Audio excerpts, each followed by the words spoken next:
Hi, I'm Madison Smith, and I'm going to be talking about the global response to the COVID-19 pandemic between Peru and the USA.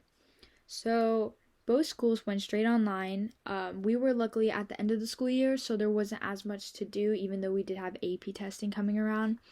But in Peru, they were at the beginning of the school year because the seasons are opposites there, so it was fall, and which was the beginning of the school year for them.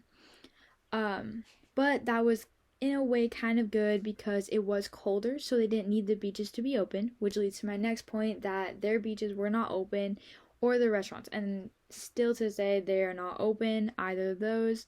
They hardly even had Uber Eats and stuff like that. While here, we had Uber Eats this entire time, and the restaurants have been able to open.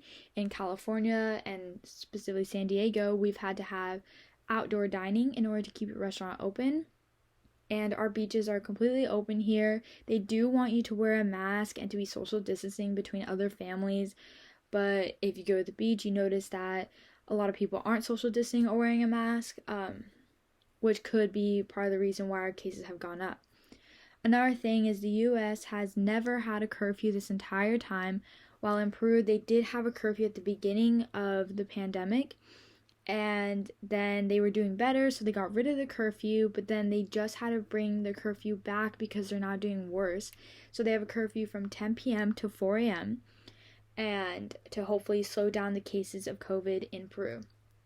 As you can see, both leaders took different outlooks on the pandemic and different ways to solve it. The USA were going through stages, and both the Peru were too, but as you can see, they weren't doing as well, and both countries have had a lot of cases, so hopefully we can start to open things back up, but please make sure to wear your mask and to keep social distancing. Thank you.